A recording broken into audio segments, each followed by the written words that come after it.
ಪ್ರೀತಿಯುಳ್ಳ ದೇವಜನರೇ, ನಿಮ್ಮೆಲ್ಲರಿಗೂ ಯೇಸು ಕ್ರಿಸ್ತನ ಶ್ರೇಷ್ಠವಾದ ನಾಮದಲ್ಲಿ ವಂದನೆಗಳು. ಶಾಲೋಮ್, ನಿಮಗೆ ಸಮಾಧಾನವಾಗಲಿ.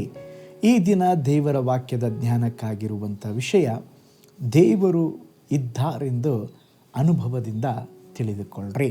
ಅದಕ್ಕೆ ಆಧಾರವಾಗಿ ಕೀರ್ತನೆಗಳ ಗ್ರಂಥ 34:8 ವಚನ, ಯೆಹೋವನು ಸರ್ವೋತ್ತಮನೆಂದು ಅನುಭವದಿಂದ ತಿಳಿದುಕೊಳ್ಳಿರಿ, ಆತನನ್ನು ಆಶ್ರಯಿಸಿಕೊಂಡವರು ಎಷ್ಟು ಧನ್ಯರು. ಈಗ ಓದಿದ ವಾಕ್ಯ ಭಾಗದಲ್ಲಿ ನೋಡ್ತೇವೆ, ದೇವರನ್ನು ಅನುಭವದಿಂದ ತಿಳಿದುಕೊಳ್ಳಬೇಕಂತೆ. ಅದಕ್ಕೆ ಕೀರ್ತನೆಗಾರನು ಅನುಭವದಿಂದ ರುಚಿಸಿ ನೋಡಿ ಅವನು ಹೇಳುತ್ತಾ ಇದ್ದಾನೆ, ಕರ್ತನು ನನಗೆ ಕುರುಬನು, ಕೊರತೆ ಪಡೇನು. ದೇವರನ್ನು ಯಾವಾಗಲೂ ನಾವು ಅನುಭವದಿಂದ ತಿಳಿದುಕೊಳ್ಳಬೇಕು. ದೇವರನ್ನು ನಾವು ರುಚಿಸಿ ತಿಳಿದುಕೊಳ್ಳಬೇಕು. ಒಂದು ಉದಾಹರಣೆಯನ್ನು ನಿಮ್ಮೊಂದಿಗೆ ಹಂಚಿಕೊಳ್ಳುತ್ತೇನೆ. ಚಿಕಾಗೋವಿನಲ್ಲಿ ನಡೆದಂಥ ಒಂದು ದೊಡ್ಡ ಕೂಟ. ಅಲ್ಲಿ ನಾಸ್ತಿಕನು ದೇವರೇ ಇಲ್ಲ ಎಂಬುದಾಗಿ ಹೇಳಿ ಯೇಸುಸ್ವಾಮಿ ಕುರಿತಾಗಿ ಗೇಲಿ ಮಾಡುತ್ತಾ ಪರಿಹಾಸ್ಯವಾಗಿ ಮಾತನಾಡಿ ದೊಡ್ಡ ಪ್ರಸಂಗವನ್ನೇ ಮಾಡಿದನ್ರಿ. ಕೊನೆಯದಾಗಿ ಹೇಳಿದ, ನಿಮ್ಮ ಹತ್ರ ಏನಾದರೂ ಯಾವರ ಬಳಿಯಾದರೂ ಏನಾದರೂ ಸಂದೇಹವಿದ್ದರೆ ನನ್ನ ಬಳಿ ಬಂದು ಪ್ರಶ್ನೆ ಕೇಳಬಹುದು, ನಿಮ್ಮ ಪ್ರಶ್ನೆಗಳಿಗೆ ನಾನು ಉತ್ತರಿಸುತ್ತೇನೆ. ಆ ಕೂಟದಲ್ಲಿ ಒಬ್ಬ ವ್ಯಕ್ತಿ ಮೊದಲು ಬಹಳ ಕುಡುಕನಾಗಿದ್ದ. ಆ ಕುಡುಕತನ ಬಿಟ್ಟು ಯೇಸುವನ ಸ್ವಂತ ರಕ್ಷಕನಾಗಿ ಅಂಗೀಕರಿಸಿಕೊಂಡು ಯೇಸುವೇ ನಿಜವಾದ ದೇವರೆಂಬುದಾಗಿ ತಿಳಿದುಕೊಂಡಂಥ ಒಬ್ಬ ಭಕ್ತ. ಇವನು ಚಾಲೆಂಜ್ ಮಾಡ್ತಾ ಇದ್ದಾನೆ, ಯಾರಿಗಾದರೂ ಏನಾದರೂ ಪ್ರಶ್ನೆ ಇದ್ದರೆ ಬಂದು ಕೇಳ್ರಿ. ಯಾರು? ನಾಸ್ತಿಕ. ನಾಸ್ತಿಕ ಅಂದರೆ ಯಾರು?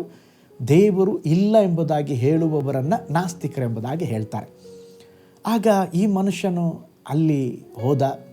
ಅವನ ಕೈಯಲ್ಲಿ ಒಂದು ಆರೆಂಜ್ ಹಣ್ಣು ಕೈಯಲ್ಲಿ ತೆಗೆದುಕೊಂಡು ವೇದಿಕೆಯ ಬಳಿ ಹೋದ. ಆರೆಂಜ್ ಹಣ್ಣನ್ನು ಸುಲಿದು ತಿನ್ನಲಿಕ್ಕೆ ಪ್ರಾರಂಭಿಸಿದ.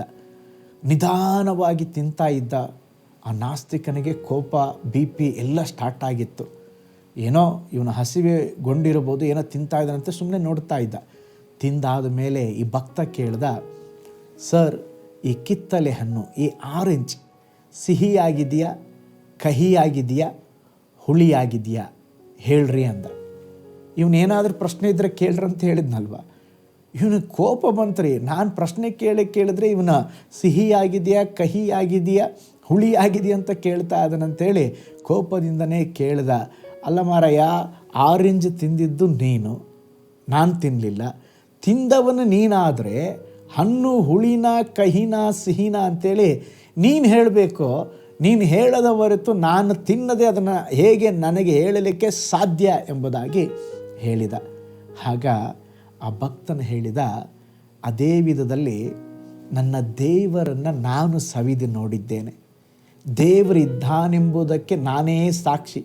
ನಾನು ಕುಡುಕತನದಿಂದ ದೇವರು ಬಿಡುಗಡೆ ಕೊಟ್ಟಿದ್ದಾರೆ. ಇವತ್ತು ನಾನು ಜೀವಂತವಾಗಿದ್ದೇನೆ ಎಂಬುದಾಗಿ ಹೇಳಿದ್ರೆ ಅದಕ್ಕೆ ದೇವರೇ ಕಾರಣ. ನಾನು ದೇವರನ್ನು ಅನುಭವ ಸವಿದು ನೋಡಿದ್ದೇನೆ. ಆದುದರಿಂದ ನಾನು ಹೇಳಬಲ್ಲೆ, ದೇವರು ಇದ್ದಾರೆ.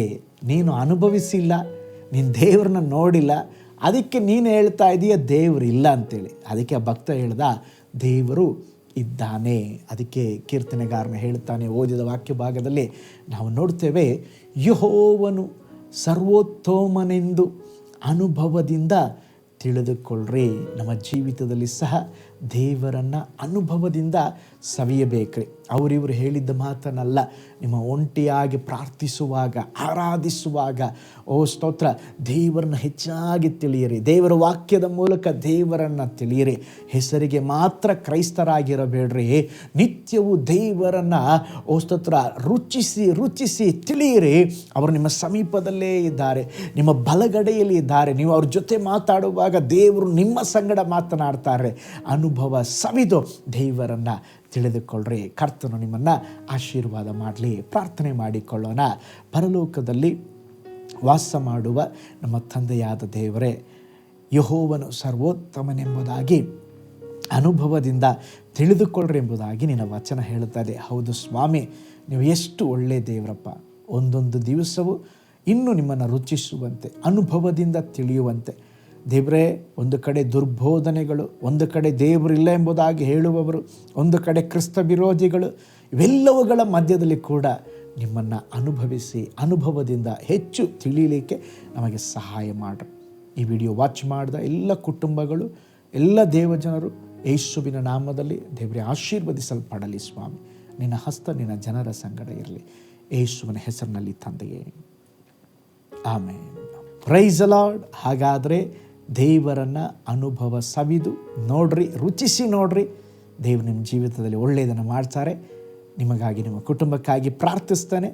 ನಾಳೆ ಮತ್ತೊಂದು ದೈನಂದಿನ ಜ್ಞಾನದಲ್ಲಿ ನಾನು ನಿಮ್ಮನ್ನು ಸಂಧಿಸ್ತೇನೆ.